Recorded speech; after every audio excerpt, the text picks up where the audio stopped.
Hey everybody, my name's Bobby. Welcome to Mile High Church. Thank you so much for spending part of your weekend with us, especially if you're new. Our vision, oneness revealed, a world of love, peace, and abundance for all. Our mission, to serve as a spiritual beacon for personal empowerment and global enlightenment. Before we get started today, we want to give you a look at a few things coming up around Mile High Church for you and your family. What I wish my parents knew is next Sunday. The topic is family boundaries, where you will learn how to articulate and implement appropriate boundaries within your family. And join Ukrainian practitioners in walking a labyrinth for peace in Ukraine and worldwide on July 27th at our Sacred Saturday event. Contribute to the global consciousness of peace in Ukraine now. I recently had the opportunity to make a pilgrimage through the luminous forest of Saint Baume in France. It's a mystical place where Mary Magdalene set off after the crucifixion of Jesus to avoid persecution from the Roman soldiers. Each year, thousands make their way to a cave through the forest where it is thought that Mary Magdalene spent the last 30 years of her life contemplating and teaching the messages of Jesus. Join me, Reverend Zamira, and Mile High practitioners to honor Mary Magdalene's feast day on July 24th. Get your tickets now for a devotional evening of spiritual practice and experience the essence of the Magdalene and all that she symbolizes. For more information about anything you heard today, stop by the event center or visit milehighchurch.org. No, it's org. Try it. Org. Yeah! 1, 2, 3. Morning, everybody. Good morning, online.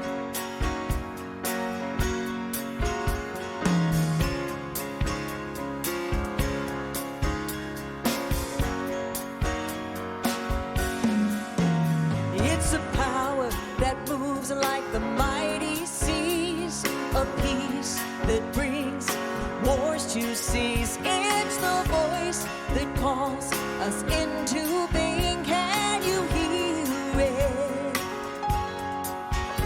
It's the joy that makes a songbird sing, a word that every language speaks. It's the name that is above all things. Oh, say it.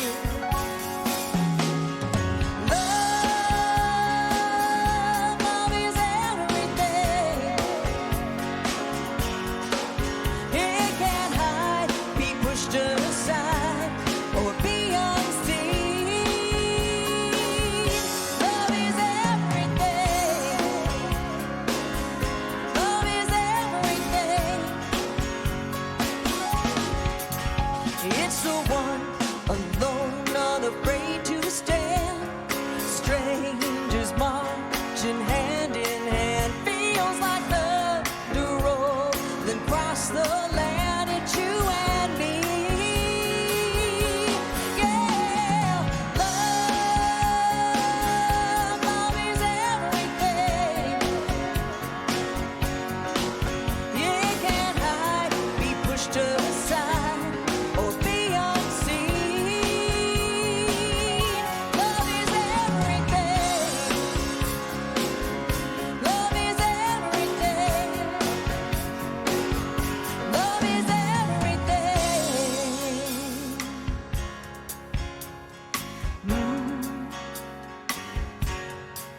It stands beside us, it goes before us.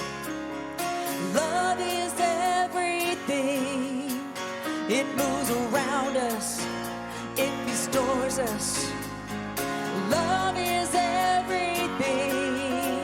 It stands beside us, it goes before us. Love is everything. It moves around us, it restores us. Love.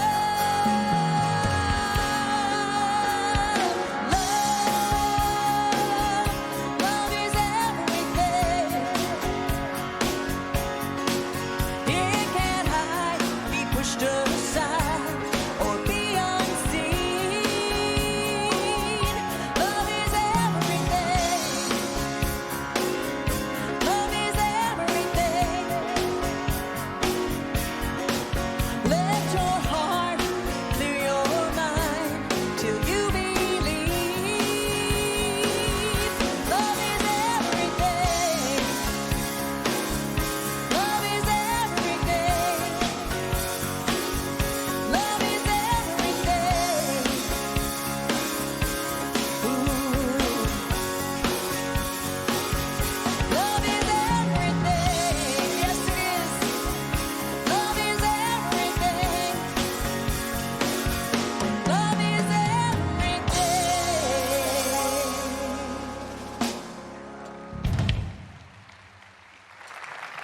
Denise Rosier, everybody, thank you so much for being with us today. Denise, so wonderful to have you and your wife, Christy, here.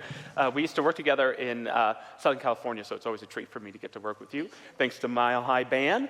And good morning to everyone here. Wonderful to see each and every one of you here this morning in this spiritual community where we teach the wisdom of all the great faiths and philosophers, where we celebrate the divinity in all humanity, and where we believe in a creativity of mind that we can find within ourselves, that when we unlock it, it opens the door to a life of thriving and well-being. So we welcome you here. If you're here for the first time, we welcome everyone watching online. We love to recite our vision and mission each week. It's coming up on the screens. If you want to say it along with me, it goes like this. Our vision, oneness revealed, a world of love, peace, and abundance for all. And our mission, to serve as a spiritual beacon for personal empowerment and global enlightenment. So grateful to have Denise here. So grateful to Reverend Linda Rangel, who's doing our prayer, and Reverend Jackie Harris, who's on the stage with us as well today. There should be nothing more offensive to an American than political violence. Nothing more offensive when we think of all of our veterans and all the incredible Americans who died and gave their life for our democracy and our right to vote. And so to have any individual try to disturb that not only is terrible and violent, but it should be atrocious to our American soul and sense of American dignity. And we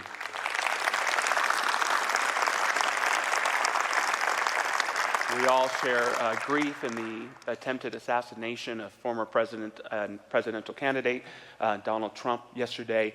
We grieve that a life was senselessly taken, that there are other individuals struggling for their life right now.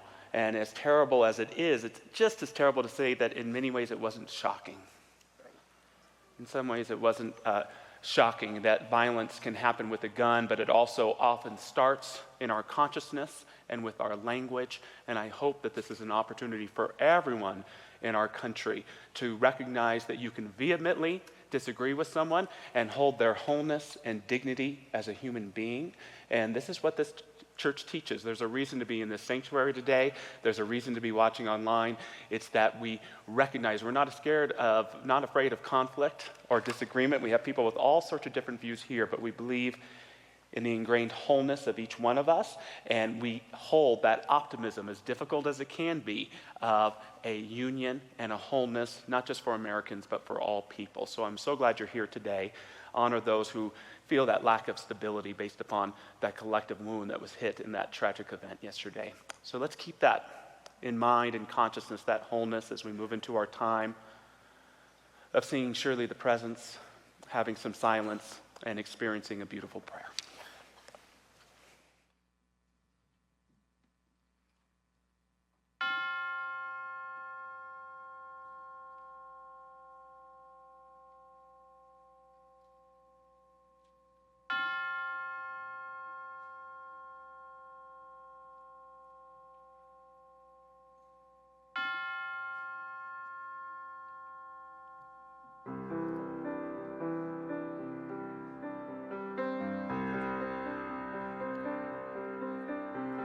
Surely the presence of God is in this place. I can feel the mighty power and the grace. I can hear the brush of angel wings. I see glory on each face. Surely the presence of God is in this place.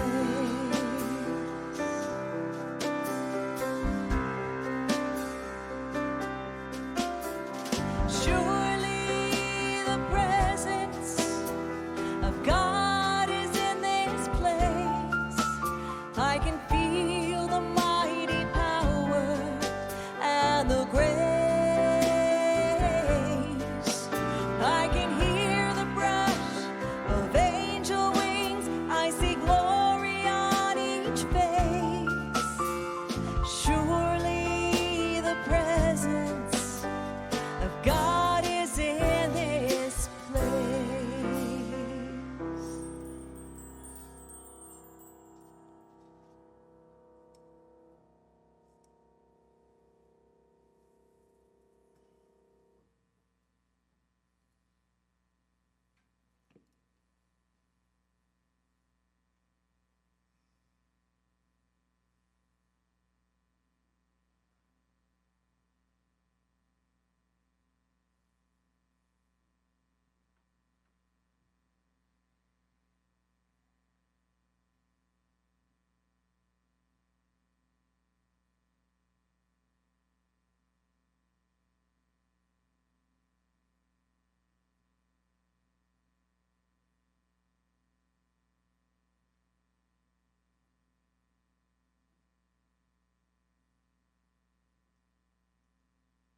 Oh, and now in this sacred stillness, in this moment of divinity, we breathe deeply and we release that. Whether we are here in person or within the sound of this service, we just know that we can take that inner recess, that intermission, that divine vacation that allows us that peace, that security of knowing the indwellingness of Spirit itself in us and as us and for us. And from that place of deep knowing, of deep feeling, of deep sensing, we can send out a prayer, an affirmation that healing is indeed going on everywhere in this participatory universe, within ourselves, within our families, within our communities, and within our nation. And oh, how good it is to know that. And beyond good, how wonderful it is to know that we live and breathe and have our being in that creative ultimate presence that imagined us, brought us into being, and that sustains us with every breath that we take and every beat of our heart. That unity is indestructible, indivisible, ineffable, intimate, eternal. It is what we are privileged to enjoy. And we know that there is absolutely nothing that can distance us from that, diminish it, or discount it in any way. For our unity with Spirit is the truest truth of us. And out of that feeling and out of the gratitude that grows naturally from it, we can just make that affirmation of care and concern and cooperation, compassion for all of us here and all of us everywhere. And in deep thanksgiving and gratitude for that, we can simply release it into the alchemy that does the wondrous work as we simply say together, and so it is.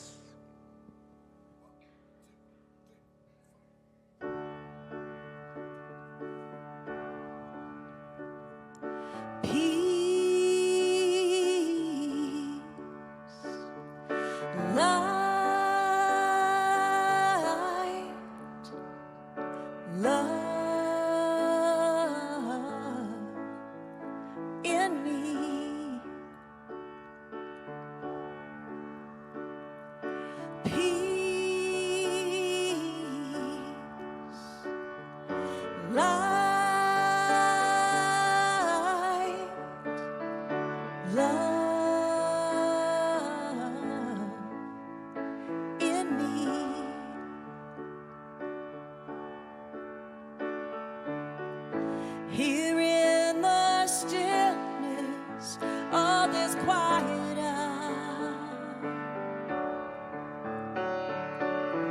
sweet words of wisdom fill my ears. Those words like water keep my soul sustained. Let them rain, let them rain.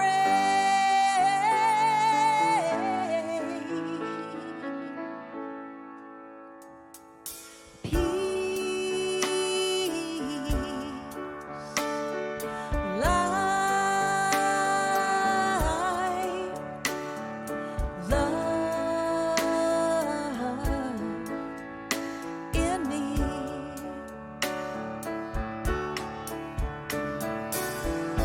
I hold your presence here inside of me. I rest in knowing you are here. Brighter than 1,000 stars across the sky. How we shine, how we shine.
Our inspirational words today support our message on love and also remind us that love is in many places, including math. Love is like a complex equation. It may take time and effort to solve, but when you find the right answer, it's beautiful. And from Fibonacci, love is the golden ratio, the perfect proportion that brings harmony to our lives. And from Hafiz, even after all this time, the sun never says to the earth, "You owe me." Look what happens with a love like that. It lights the whole sky.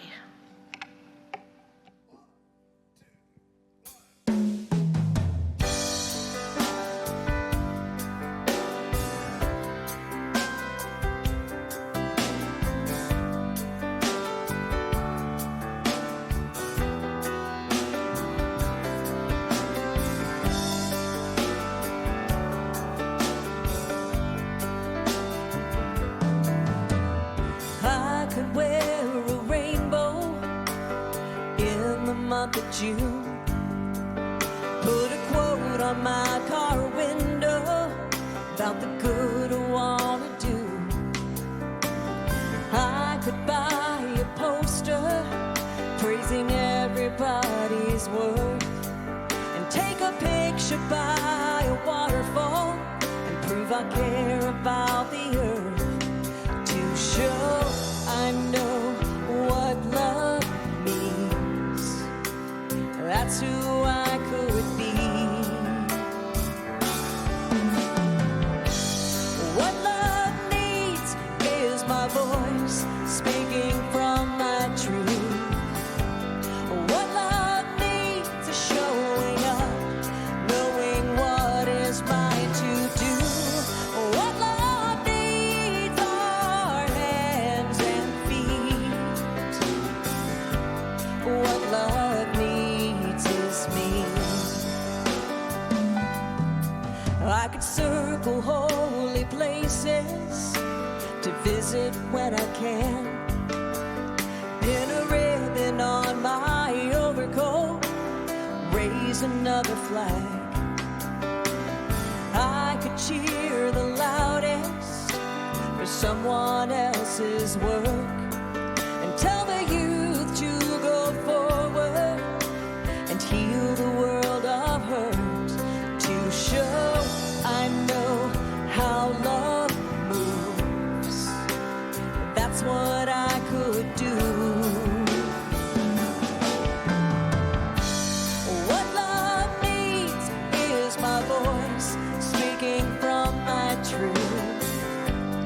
What love needs is showing up, knowing what is mine to do.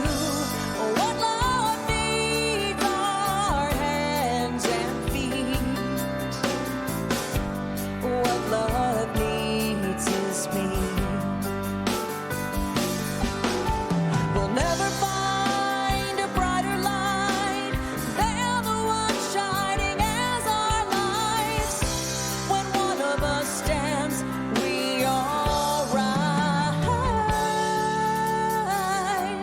What love needs is my voice speaking from my truth. What love needs is showing up, knowing what is mine to do.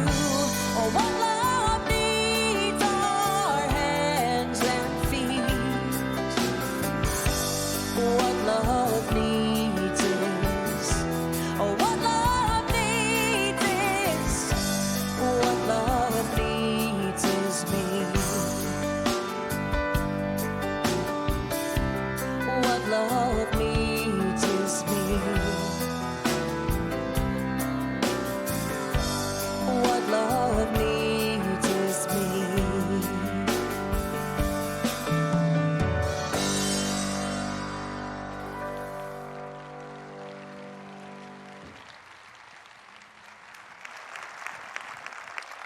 Denise Rosier, thank you so much. We can find your music at deniserosier.com. and lots of other places too. Thank you. You're just one of the premier singer-songwriters in our movement. It's such an honor to have you here. Thank you, Frank. Thank you, Mike. Thank you, Rob. Thank you, Reverend Linda, for that beautiful prayer, and Jackie for those readings. Really grateful to everyone who's brought school supplies for our school supply drive. See, we can still put a little guilt in church every now and then if you haven't yet. You can bring it here. We actually have a big box that you can drive by stuff during the week and drop it in. And online there is an opportunity to go on and order supplies that go directly to the Action Center to help get the kids the supplies they need this year. I'm so lucky to be here, so blessed to get to share with you today. I don't know how I deserve that. I don't know how you deserve to have to listen to me for 20, 25 minutes. We've been exploring summer school for the soul as a loose theme this summer. And so I want to begin this morning by sharing a spiritual law, spiritual principle with you. And it goes like this. When love is at the center, love centers everything. When love is at the center, love centers everything. When love is at the center, it gives us perspective. It reminds us of what we really value and what our top priorities are. It can nurture the most serious connection and cultivate the most carefree joy. When love is at the center, class, love does what? Love centers everything. I grew up in a family that loved me very much, but there wasn't a lot of affection, I would argue, in our family. Not a lot of words of affirmation, and not a lot of hugs, maybe at a holiday time.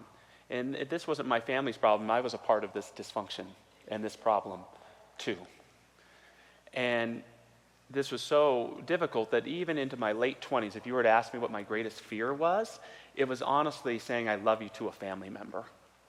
Not because I didn't love them, but because it was so unsaid, so repressed, that there was a naive and delusional fear of rejection.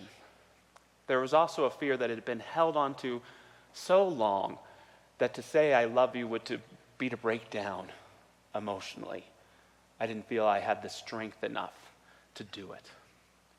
And so it was a divine synchronicity that when I was 14 years old, I was brought to the Huntington Beach Church of Religious Science, which is a part of our denomination in Southern California, which just happens to be the church of positive words of affirmation and hugs. Right? That's the best word for us. Oh, that's the huggy church. Hard for those of us who sometimes don't want to be hugged. And yes, it was warm and fuzzy to be at that church, but what they taught me and what I've learned, which has led me to be here with you today, is what it means to have love at the center of your life. What it means to put love at the center and have it center everything. And it gave me that courage to one day say to a family member, I love you. And you know what happened? They said, I love you too. See you later.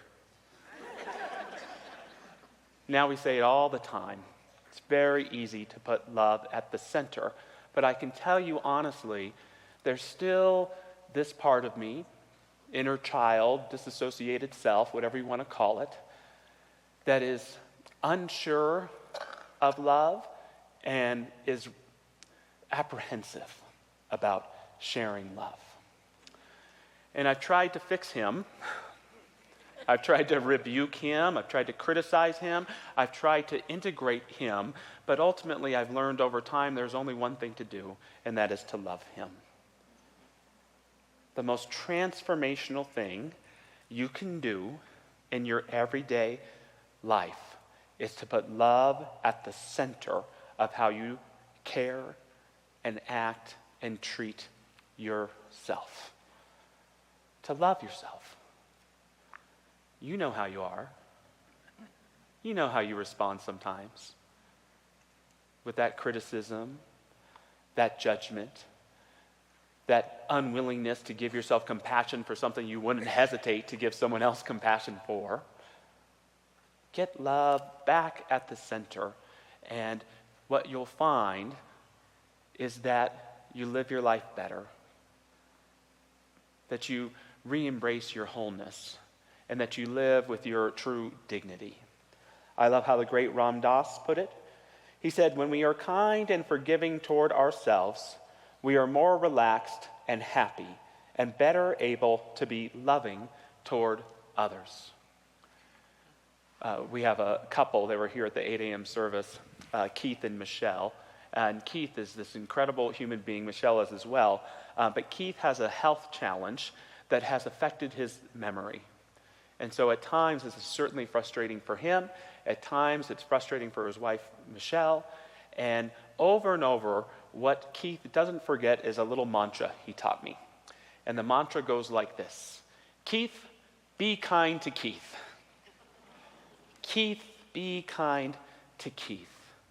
I love that. Can we embrace that for ourselves? Let's use it saying our name. Josh, be kind to Josh. Josh, you forgot to do that thing you were supposed to do? Josh, be kind to Josh. Josh, you said something you probably shouldn't have? Josh, be kind to Josh. It doesn't mean don't correct our behavior, don't apologize. It simply means afford yourself the love you deserve, to live the life that you deserve, to practice that self-compassion and care. We're talking the spiritual law today of love is at the center, but I also want to teach a little spiritual arithmetic. And the spiritual arithmetic goes like this. When love is made part of the equation, love becomes the solution. When love becomes a part of the equation, love becomes the solution. Whatever problem you're facing, if you add love, love will become the solution. Far out? Try it. Let's start it with ourselves to recognize that only love creates. Everything else stagnates. Only love creates. When fear is at the center, I retract. When anger is at the center, I am destructive. When apathy is at the center, I only stagnate. But when I add in love, a momentum gets created. Movement happens. When I add love to fear, I find courage. When I add love to anger, I find forgiveness and understanding and clearer boundaries. When I add love to feeling withdrawn or depressed or apathetic, I find my sincerity and my authenticity in the world again. Just add a little bit of love to how you treat yourself, and you'll find yourself being more and more the person you know you are meant to be. When love is at the center, when love is at the center, love centers everything. Puts things in perspective. Helps us remember what we value and what our priorities are. Leads us to the most serious, in-depth connections and cultivates a carefree joy. Nothing better than putting love at the center of your life, and love belongs at the center of every one of our relationships. That's the key, we know it, to meaningful relationship, is to put love at the center. If you were to ask me who my greatest spiritual teacher is these days, I'd have to answer Nancy June, my beautiful 5-year-old daughter, my teacher. Just the other day, we're at Jamba Juice. Sweetheart, do you have any plans today? Daddy, only adults have plans. silly adults. But Nancy's very aware. She's very intuitive. And so we may have an interaction that goes like this. Nancy, can you please get in the car? And she'll say, Daddy, please stop being mean to me. And I know I'm not being mean, but I know what she means. She means, Daddy, there's a difference between get in the car, I've got to get somewhere, and get in the car, I want you to come with me. A slight but important difference. Perhaps our children don't so much need to be the center of our attention, but perhaps what they desire more than anything is to see us be an example of having love always at the center. Do we slip up sometimes? All the time, every day. Maslow's hierarchy of needs. I'm hungry, I'm tired, I'm stressed, I'm not feeling emotionally safe. It's not about always being in love all the time. It's how quick we get ourselves back there for ourselves, for our loved ones, for our kids. A little over a month ago, my family got to spend a few days in the mountains. It was beautiful there, and we took a very special hike together. And none of us verbalized it, but our son, who's 19, was about to move out and move in with roommates. And so it was kind of this thing, I think we all understood it, to honor that our family was changing. How we were familying was about to change, how that took place. And so this was one of these beautiful beginnings, I call them.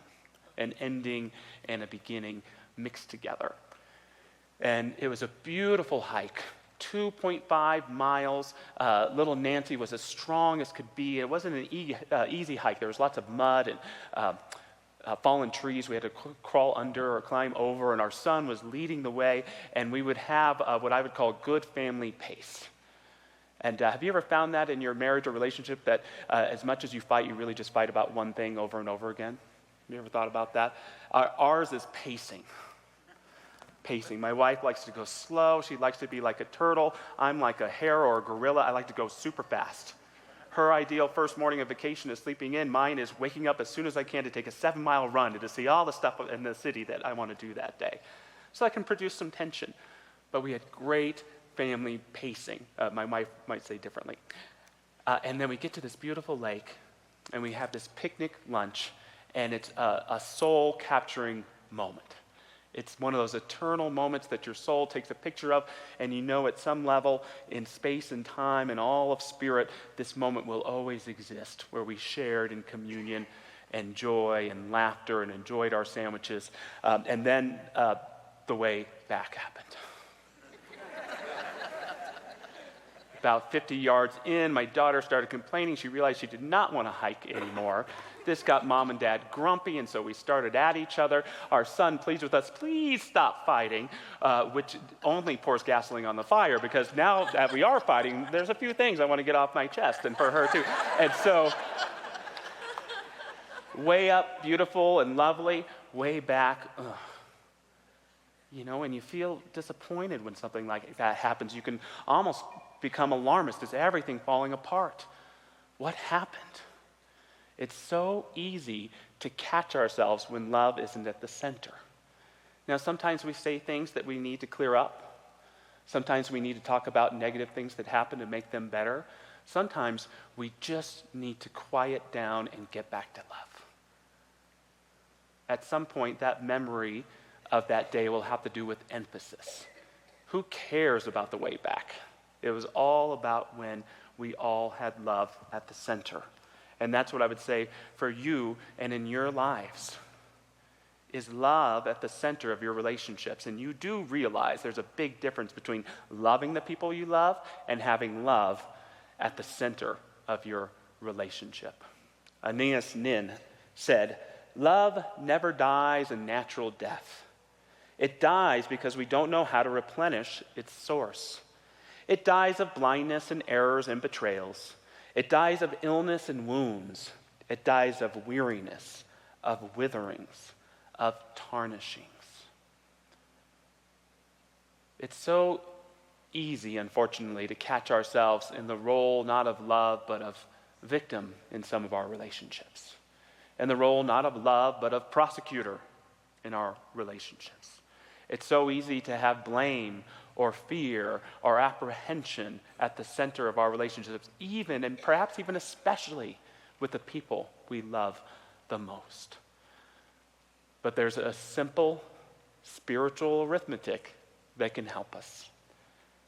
Whatever the problem may be, add love to the equation, and love will be the solution.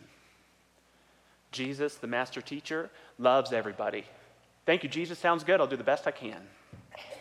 Right? Sounds simple, sounds pragmatic, but the way Jesus teaches us to love everybody is the most complex and challenging philosophy that perhaps has ever existed. Jesus challenges his listeners. He says, if someone hits you on the cheek, what do? You offer up the other one. If someone takes your coat, offer them your shirt also. That sounds easy enough. Someone makes you walk a mile with them, go 2.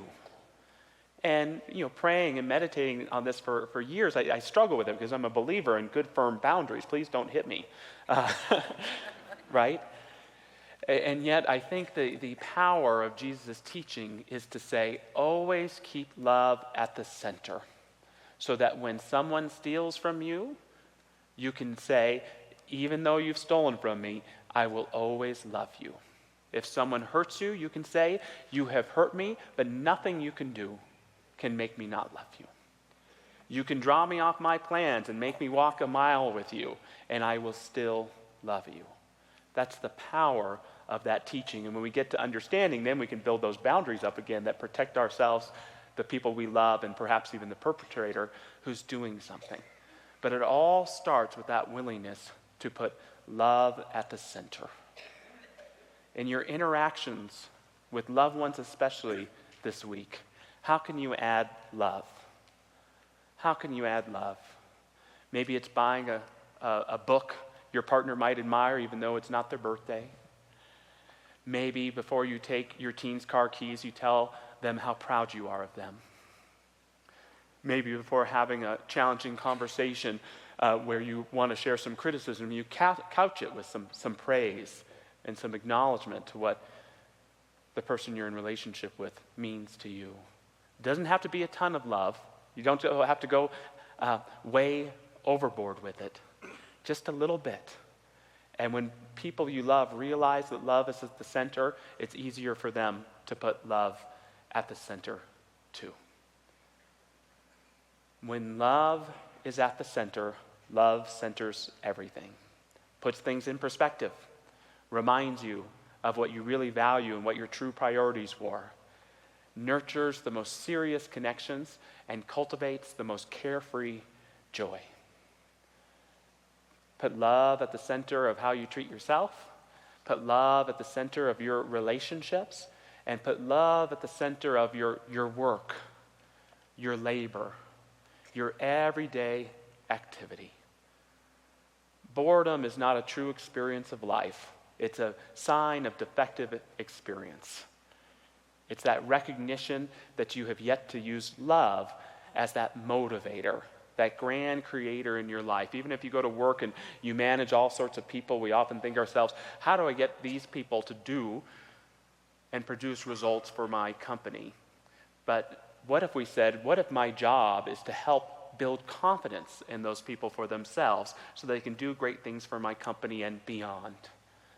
Love changes the environment that we work in, that we have our being in, that nurtures and brings forth the greatest of creativity. I remember I was about 6 months into being the senior minister at the Seal Beach Center for Spiritual Living, and we had this wonderful usher named Buzz. And Buzz had been an usher there for 25 plus years, and in his past life he was a London Bobby. So he lived in England as a police officer and did foot patrol. And that's just what he liked to do in the church. There was no getting coffee in there. Anyone have coffee in here today? Good job. There was no, if the church was crowded, you were moving to that middle seat.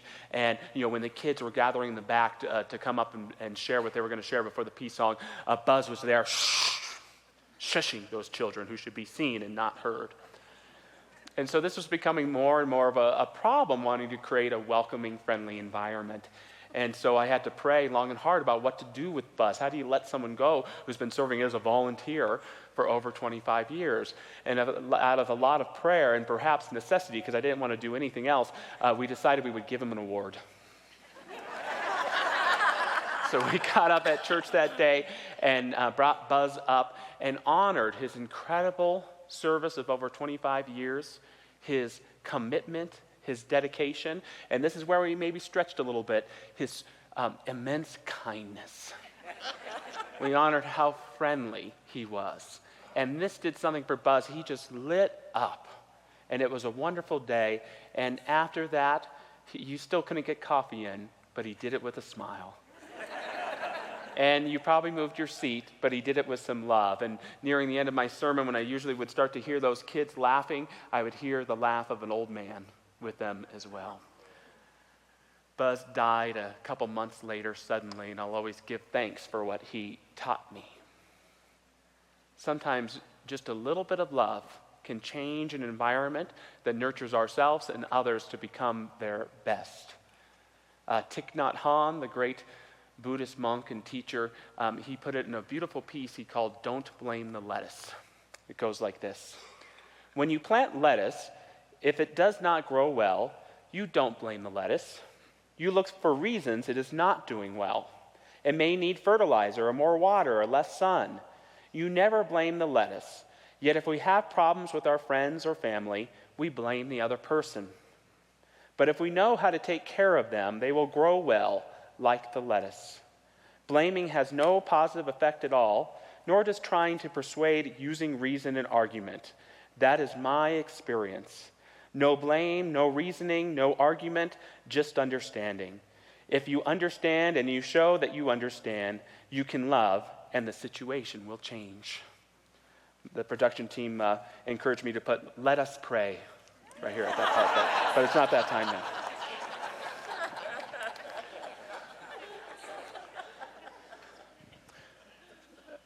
Summer School for the Soul, some homework today. Are you willing to accept a little bit of homework? Sure. Tell me what it is first. Sometime today, not right now, but sometime a little later today, take out a piece of paper and a pen or get on your computer or your phone and identify some activities you'll be engaged in this week. They could be big, unique things. They could be everyday things. And consciously choose how you're going to add love to those activities. Consciously choose how you're going to add love. I'm going to be cooking dinner this week. I'm going to add love by cooking one of my mom's favorite recipes, and when I cook it just like she used to do, I'm going to put on some old country music. And I'm going to add love to cooking. On my commute this week, I'm going to go pull out all my Beatles CDs and listen to their whole catalog chronologically. If I run out, I'm going to Wings. Just fill it up. Music. In the staff meeting I have this week, I'm going to go ahead and pause, and before we begin, let's go around by just saying something we admire about the person on our left. You may have 3 activities you choose, 5, 10. It's totally up to you. But consciously choose how you're going to add love to the activities that you're engaged in, and you will unleash the creative medium into your life. See, again, love isn't just sweet. Love is how we set the creative process into motion. Only love creates. Anything else stagnates. And when we add love, we create that environment for creativity, for the best to come forward.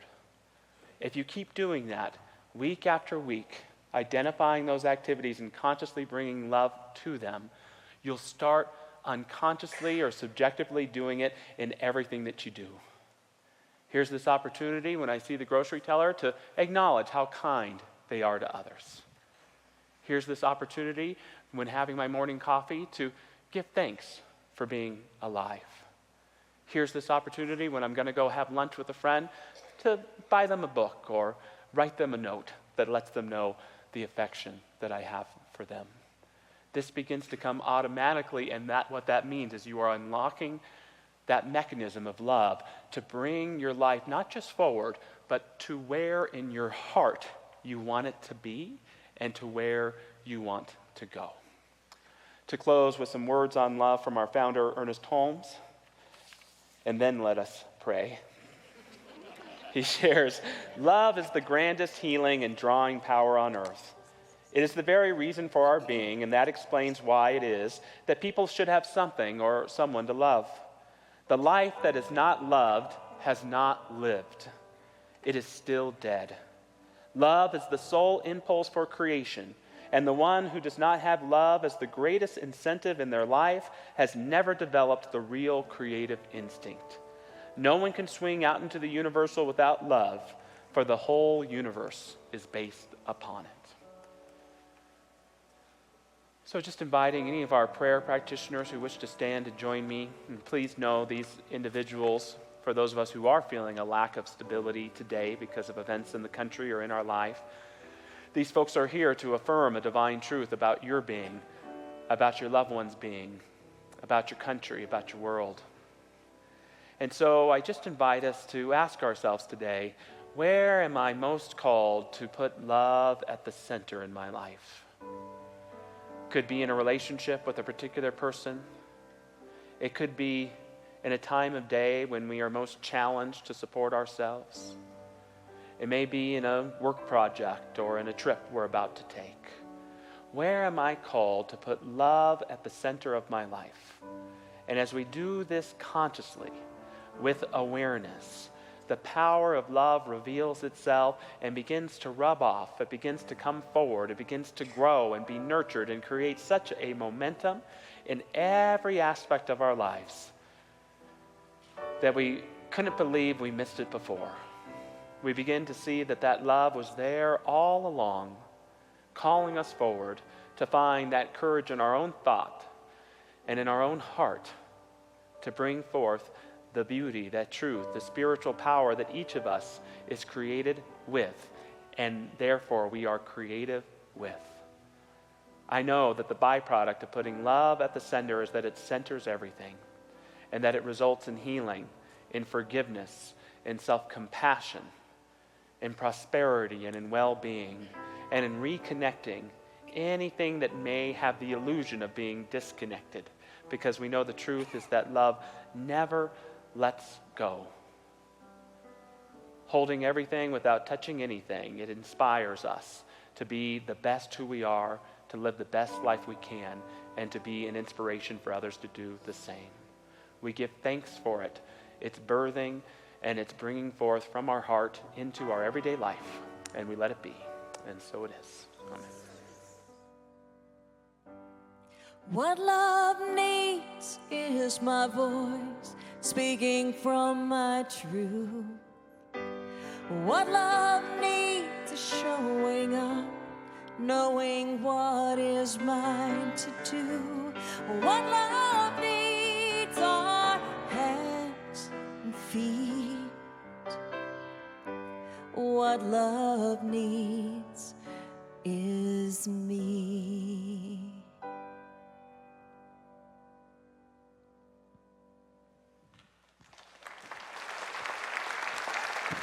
Thank you, Denise. As we move into this time of offering, I just want to give thanks for all that you do to financially support Mile High Church. We have about 350 people watching us live online right now from places in our country like Oklahoma, New Mexico, Nebraska, Boomer Sooner for Oklahoma to everybody, and around the world too, in the Philippines, in Spain, in Kenya, in Germany, and in Japan. Wow. Well, make us big in Japan. And so wherever you're consuming or however you're consuming our service today, we're so grateful to you. We're starting our new fiscal year here in July. And again, just so thankful for the investment, the financial investment you choose to put in Mile High Church. I hope it returns to you tenfold, and it helps us continue to build a foundation for a growing, thriving, healthy community. So we are so grateful to you. We honor whichever way you give as well, whether you give right here in the basket or online through text message or through our website. But we can now take all our gifts together and say a shared affirmation that goes like this. Divine love, as me, blesses and multiplies all that I am, all that I have, and all that I circulate. And so it is. I wrote this song 10 years ago, and in the 10-year anniversary of this song, I recorded this acoustic version of it. So Rob and I are going to do this, especially for you, this acoustic version today. And the message of it, I just invite you to just be with me in these words. In a world where so many feel lost, we know God. Love in the center of our lives, love in the center of this center, love in the center of the way we walk out into our week that's coming up. I am one, simple and plain, No superpowers, no famous name, but I stand tall, 'cause I believe something greater has come alive inside of me. And I have felt the Spirit stirring in my soul. Deep in my soul, I will give love, I will speak peace, all because of the love that's got a hold of me. So wide open, so amazing, it takes my breath away when it occurs to me. In a world where so many feel lost, I know God.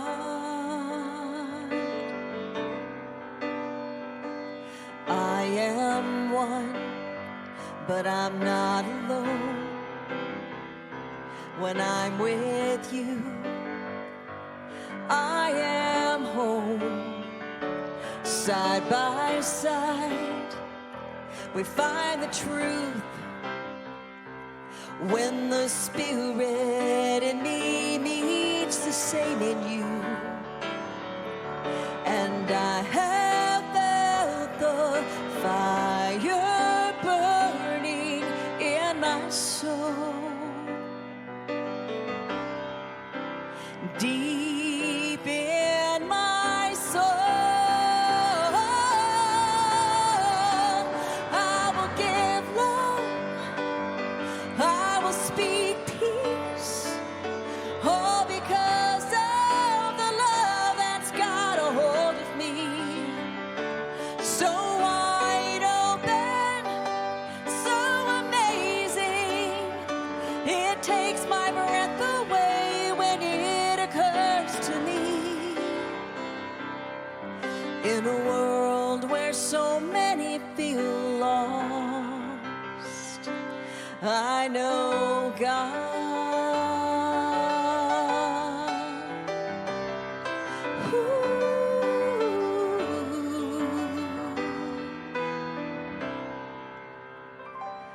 I will give love, I will speak peace, all because of the love that's got a hold of me. So wide open, so amazing, it takes my breath away when it occurs to me. In a world where so many feel lost, in a world where so many feel lost, in a world where so many feel lost, I know God.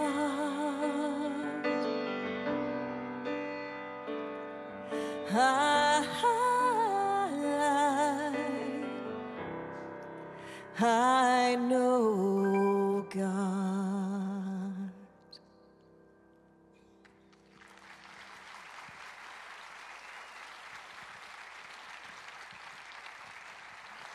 Thank you, Denise. Thank you to our Mile High Band, everything that they bring to us. Thank you, Josh.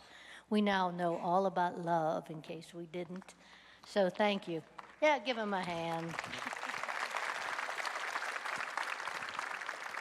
So this, you may wonder what this is. If you're new to Mile High Church, please come by our Welcome Center. We have a gift for you. This is a little backpack that has our logo on it, and inside of it is all kinds of information that'll help you understand what we teach, what we believe, programs we have here, and there's a 10% discount for our store coupon in here. So please see me out at the Welcome Center right in the center of the lobby. Our practitioners have come down front, and they're here to support you with prayer. And that's, if you've never done that, please, you really should take advantage of it.